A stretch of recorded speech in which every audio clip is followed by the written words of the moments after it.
wow, no joke, Simon? No joke today? No joke this video? Hey, wow, wait, where's the joke? Hey, no joke? No, L Simon? No joke? No joke? I get it! I get it! Okay? I forget one time, guys. I'm sorry. I forget one. I can't be funny 24/7. I'm sorry, your favorite little jester forgot to put on his little jingly hat today. Okay? Sheesh.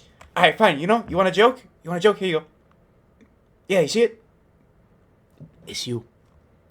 You're the joke. I'm just kidding. That was kind of mean. I'm sorry, you guys. I love you. I was just being silly. Hey, guys. Wow. Welcome back.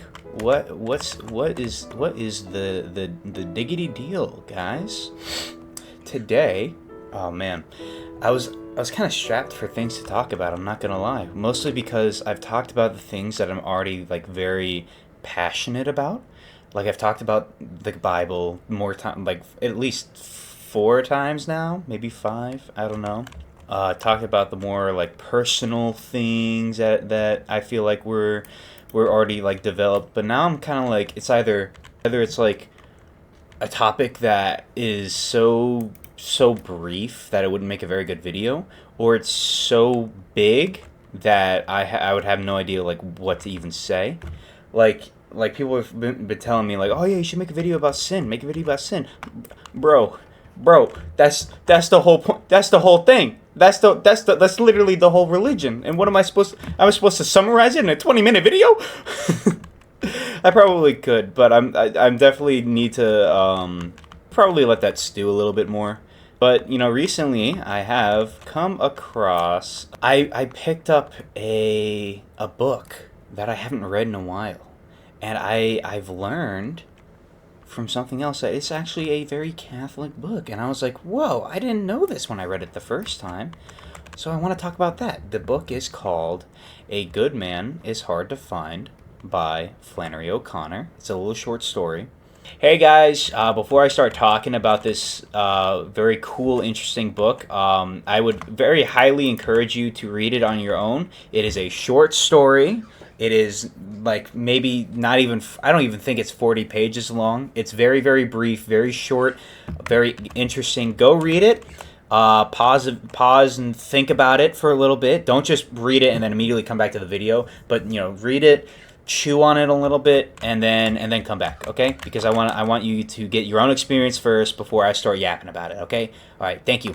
Very popular in the Southern Gothic genre, and I know you're wondering, Southern Gothic?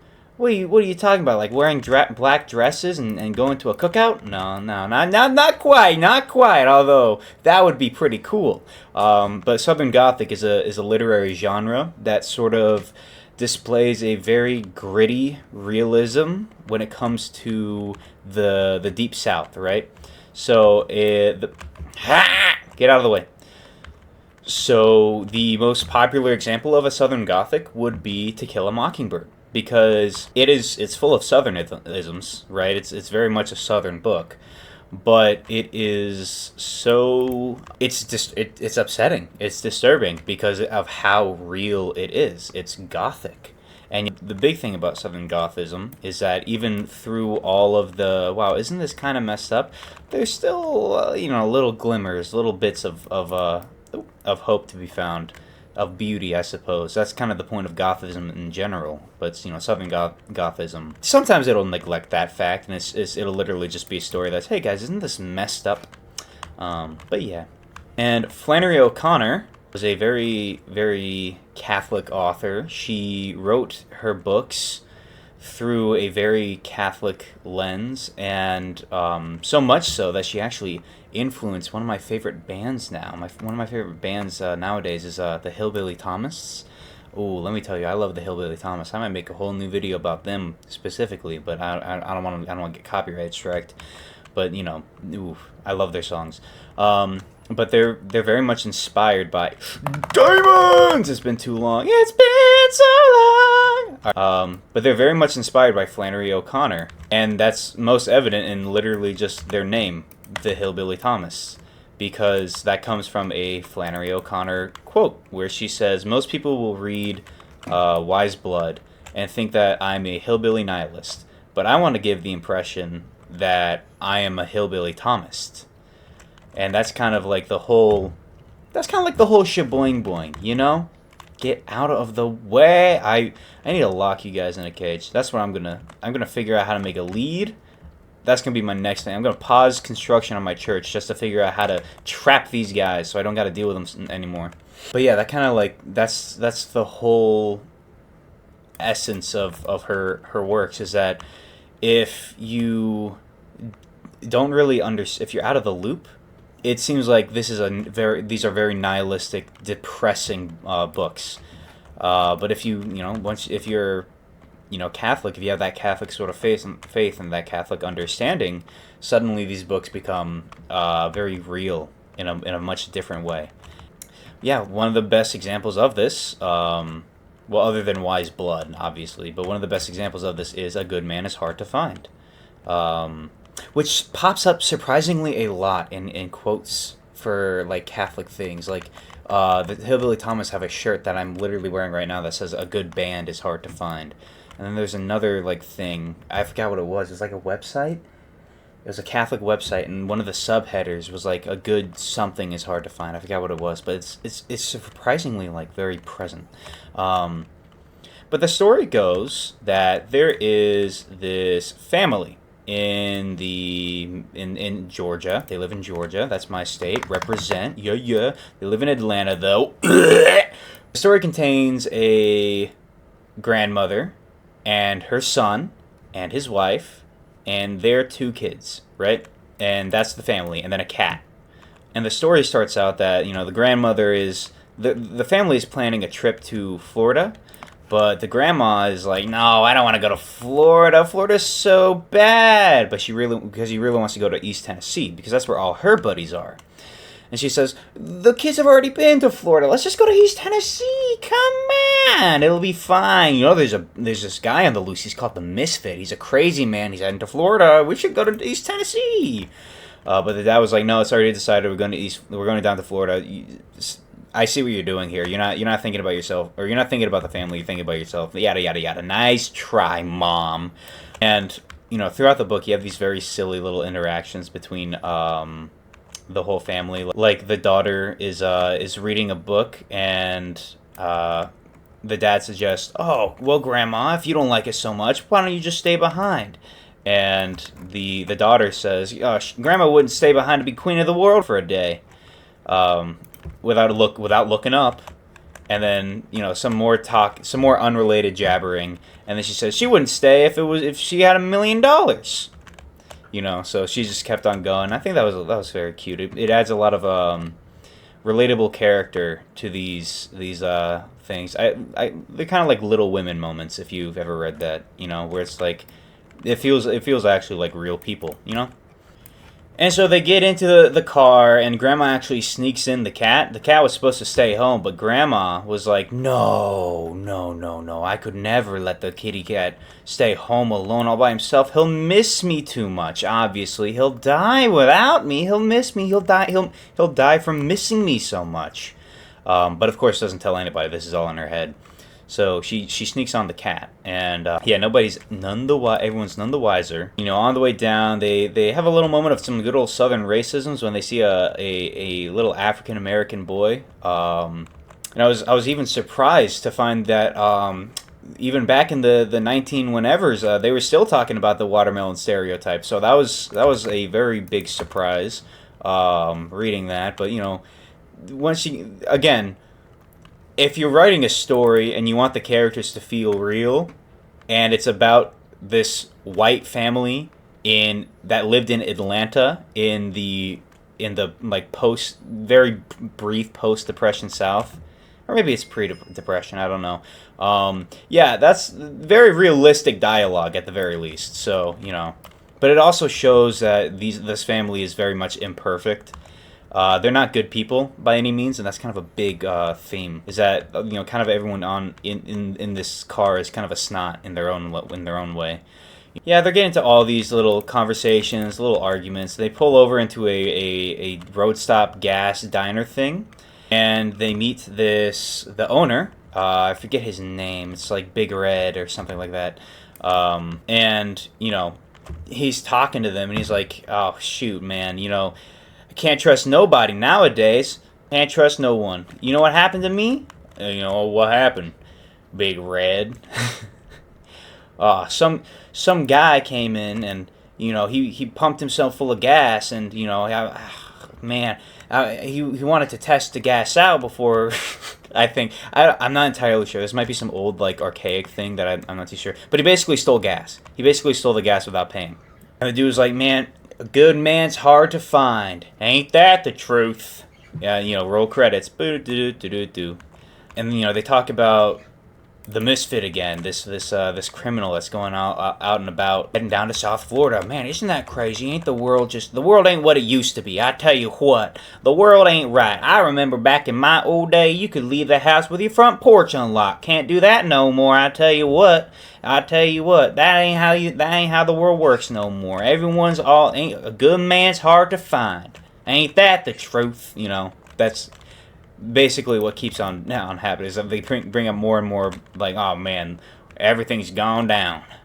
But yeah, the family goes back on the road, traveling on the road again. I can't wait till I'm on the road again. And while they're down there, the grandma sees a very, very big mansion that she wants to explore, because I'm pretty sure it's owned by her friends. I can't remember exactly, but she basically, like, it was for her own personal reasons that she wanted to go stop by the mansion. So she connived a little plan. She said, "Sonny, can we go to the mansion? Have a little pit stop for the kids?" And the dad said, "Nope. We're already behind. We're doing road trip stuff. Nope. We are going. We are not stopping for anything." And the grandma says, "Oh, that's a shame, because, in that mansion they got some Civil War treasure." And of course, the little kids hearing that went, "Treasure! Civil War treasure! Mom, Dad! Mom, Civil War treasure!" And so obviously they had to, at that point, the dad had to go make a stop. And he said, "Okay, how do we get there?" And the grandma said, "Oh, I think you make a left right up here. Yeah, right here. Make a left, yeah." And long story short, and not long story at all, it was very brief, they got lost almost immediately.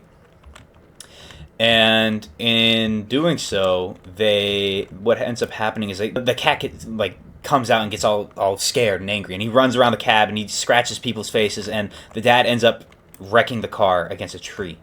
Right? Or not a tree. I think it's just in a ditch, right? The car gets ditched. Oh yeah, by the way, I found diamonds. But they get out of the car, and they're like, oh man, oh darn it all to Helsing.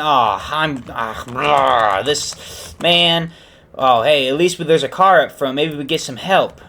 And the people come out like, "Hey, well, what's going on, you guys? You guys lost? You guys need any help? We could probably, I think if we could fix up that car, if you could give us a ride, maybe, I don't know." And the grandma, of course, unable to keep her little yap shut and to think about the safety of anybody other than herself, goes, "Oh, I know you! You's the misfit!" And the man says, "Yes, ma'am. Yep, I'm the misfit. I'm that deranged killer that just broke out of prison, and unfortunately, you just know my face, and so you know what I got to do now. I just got to kill you." And the grandma was like, "Oh," and everybody went, "Ooh." Yeah, they lead the dad away, and the dad, out for a quote unquote walk, and then the dad gets, I'm not gonna say, they hear a loud noise, is all I'm gonna say. They hear a loud banging noise. And then, she's talking to him like, oh, honey, you don't gotta do it. Ah, shut up, woman. And then they lead the mom away, and, loud banging off in the distance. And then then it's the two kids, and after, hearing the two bangs out in the woods, the grandma just loses it, and she starts pleading like, "Why are you doing this? I know you're a good man. You're a good man, ain't you?" And he says, "No, ma'am, I ain't a good man. I ain't a good man at all. I'm a terrible person. There ain't no such thing as a good man." And she starts talking about like, oh, why don't you pray for it? Why don't you pray on being good and believing in good, and all this and that. And the man says, "Nah, man, I don't think that I don't believe that Jesus has power. I don't believe that there is Jesus. I believe that I have a choice to believe or not, and I choose not to believe. And I'm not sure about where I am or what's going on, or I'm paraphrasing like super heavily. Go read it. Grandmother sort of understands that this is a person who is struggling. Obviously, I mean, he's a murderer, but but he has his own despair, right? It's not just that he's a bad person, but he's a bad person who is like lost and confused. So the grandmother reaches out and puts her hand on his shoulder and says, you're my baby. You're my boy. You're my baby boy. You're my son." And at that, the misfit just shoots her dead, like instantly. Like the second the words come out of her mouth, like, "You're my boy," bang. And the other dudes came back and was like, "What was she all about?" And he says probably one of the coldest lines I think I've read in a book so far. He says, "Would have been a good woman if there was someone to shoot her every minute of her life." Pretty crazy. But I think one of one of his little buddies is like, "Yeah, I bet it was fun, huh? Hey, ain't all this killing just a hoot and a holler?" And the man said, "Shut your mouth. There ain't no pleasure in life." Basically going full into the despair thing of there's no pleasure in moral things, and there's no pleasure in bad things. Basically confirming that this character is now completely like lost. Like there's just in suffering essentially constantly. And that's it. That's the end of it. I thought that this was a very cool story when I first read it before I was even Christian in college, and I was like, wow, this is very interesting, very interesting.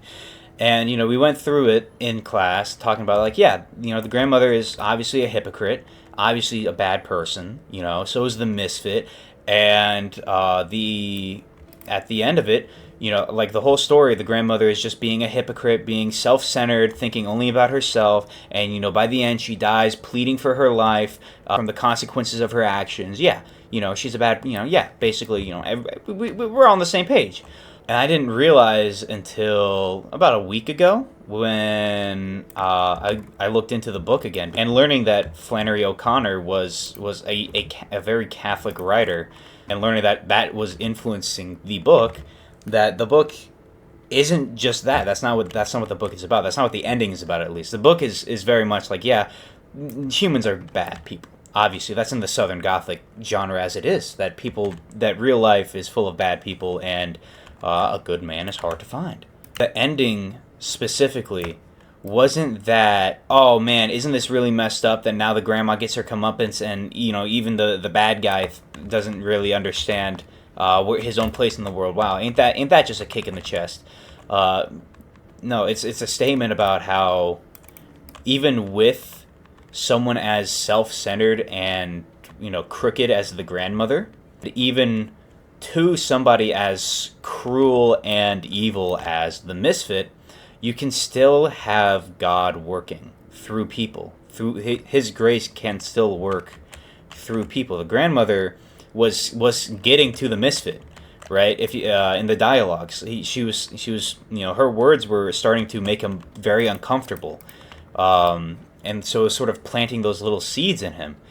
And that last little knee-jerk reaction of him shooting her was kind of like that final rejection in a way of God. So now essentially like his own misfit can finally be like his own doing, I suppose, in a way.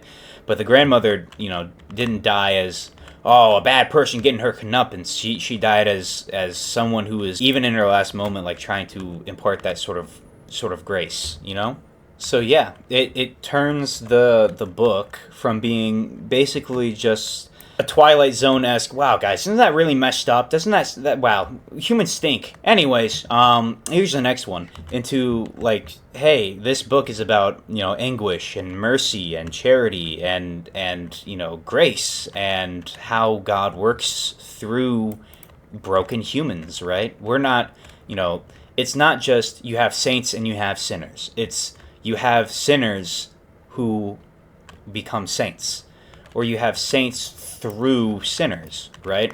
Because that's how it works. There's saints are still sinners. There was a lot of confusion about the book when it first came out amongst a Protestant audience, especially a Baptist audience. I'm going to say all Protestants, because it was mostly people in the South read Southern Gothics, obviously, and most of the South is Baptist or Methodist. So they're reading this and they're thinking, man, ain't that messed up? Oh well, Grandma got what she deserved. Nothing beautiful there. Just a kind of messed up story. But for Flannery O'Connor and for the faithful Catholics who were reading it, it became a story about like how even in the darkest, literally the darkest moments of life, God is still working. His grace, and not just working His grace, but working His grace through broken vessels. You don't have to be a saint to touch somebody. Is I suppose a big message. I think that makes it a very, very cool book. Oh, Diamond C. But I think that makes the book a lot more interesting. And I always find it as a fun little. I maybe I shouldn't be doing it like this, but I kind of use it as I kind of use the book as a little gotcha. Like I'll send the book to people, and I'll be like, what do you people who will be like, oh no, I don't like Catholicism, and I was like, oh, have you tried it? And they're like, oh no, I know all about it, don't worry, and then I'm like, okay, have you read A Good Man Is Hard to Find? Maybe I should have waited to make this video. Maybe I'll make a video about it later when I'm a lot more formed on ideas of grace and sin, but I do find it very much to be a Catholic formulation of grace, and maybe you disagree. Let me know. I suppose if you haven't read it before, go ahead and let me know your initial thoughts and let me know what you think. Oh man, maybe I should put that in the intro. Here, hold on. If you're watching now, then you already know that this already happened. So hey, ain't this a little cool Easter egg? All right, there we go. Boom. Sufficiently warned. Let's see if you got caught by the gotcha. I don't know. Let me know what you think. I really do want to know. Because, I love Gothism in a way. I love that you can find these sort of expressions in dark stories like this. Because that's kind of like that's kind of what Christianity is all about. It's like taking the worst possible scenario and then still finding a way to make good from it, right? That's awesome to me. That is super cool. So yeah. Oh, darn. So let me know what you guys think in the comments. Don't tell me on Discord, okay? You know who you are. Don't just tell me on Discord. Don't just at me. Don't tell me in Telegram or on Instagram or on Twitter or wherever you talk to me, okay? Go in the comments. Go now. Scroll down. Scroll. Click it. Now start typing. Okay. Good. I need the analytics for it. Okay. Thank you. But if you like the video, also don't forget to like and subscribe. We're almost at 50 subscribers. I'm not gonna lie, I did kind of think that we would get there already, but I suppose Catholic translations didn't hit as hard as I thought it would. But that's okay. Once we're at 50 subs, we're gonna do a Q&A live stream. I'll probably make a little info video about that at some point. Maybe, I don't know. But yeah, and I also diamonds at the outro. Are you kidding me? All right, whatever. I'm cooking up something. I'm cooking up something with my friend Woodman. I don't know if you guys know my friend Woody. I call him Woody. He's basically the guy in the channel that I've been linking in the upper right hand corner, like right here. The Hortator.